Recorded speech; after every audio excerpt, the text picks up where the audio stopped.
Esse é o vídeo mais satisfatório que você vai ver esse mês. Marcel Van Hatten tenta enquadrar o delegado Andrei Rodrigues. Recebe um verdadeiro apavoro com direito a cala-boca. Apela e quase chora na comissão. Vale a pena ver essa joia até o final.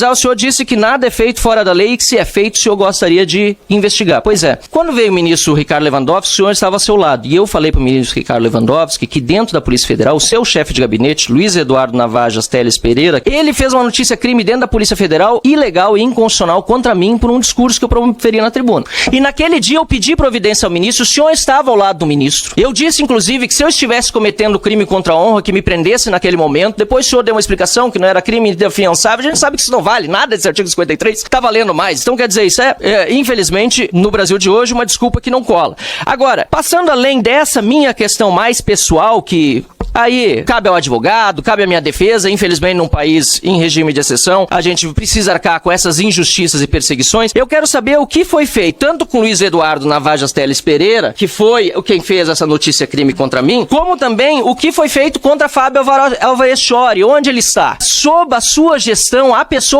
como este delegado aqui, que eu denunciei na tribuna, que agiram fora da lei, colocando pessoas na cadeia baseado em informações falsas. Então eu queria saber da Polícia Federal Brasileira, o que a Polícia Federal Brasileira sob seu comando está fazendo em relação a Fábio Alvarez Chori, em relação a Luiz Eduardo Navajas Teles Pereira e tantos outros delegados da Polícia Federal que estão fazendo relatórios baseados em informações que estão se confirmando cada vez mais falsas. Eu vou ler um parágrafo aqui que diz o seguinte, deputado. Os fatos vão além de uma simples divergência política ou embate retórico acalorado. As manifestações ultrapassam os limites da liberdade de expressão parlamentar, com ataques pessoais, desqualificação moral por meio de termos ofensivos e desrespeitosos, que ferem a dignidade das autoridades atingidas e comprometem os valores institucionais da Câmara dos Deputados. Isso não é trecho de inquérito policial, isso não é trecho de decisão judicial, isso é trecho da decisão do Conselho de Ética dessa casa aqui.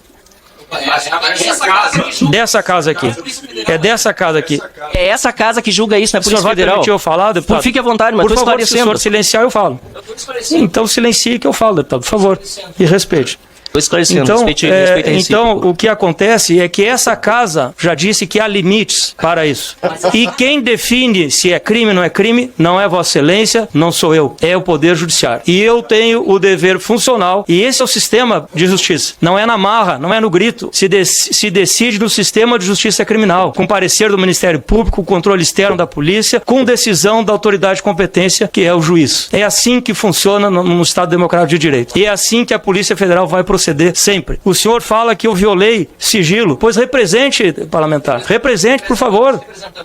Que bom, eu fico muito feliz. Agora, quando a gente quis representar... Por favor, deputado. Eu preciso esclarecer depois a coisa, presidente. Eu preciso falar. Depois, pode terminar. Eu preciso falar, por favor. Então, esse é o tipo de atitude que a gente espera de um parlamentar que tenha compromisso com o interesse público. O senhor fala também, a outra vez falou, que eu estava prevaricando. Então, o senhor represente também, deputado. Assine um documento e protocole do Ministério Público, no TCU, na Corregedoria, na ouvidoria, na Polícia Federal, adote atitude à altura do Parlamento brasileiro, à altura do respeito que os seus eleitores lhe devem. Protocole e assuma o compromisso com as consequências dessas representações. Sobre o delegado Rafael Dantas, eu não sei de onde sortiram uma linha de raciocínio também muito peculiar de que ele é alheio à investigação. Eu falei aqui, talvez você não tenha prestado atenção, que esse colega é integrante da Delegacia de Crimes Previdenciários de São Paulo e atua, sim, nos inquéritos policiais. E quem vai resolver isso, mais uma vez, não sou eu, não é o senhor, é a Justiça, competência, deputado, não é o diretor-geral da Polícia Federal que define, é a Constituição da República, é o Poder Judiciário, e assim vai ser feito nesse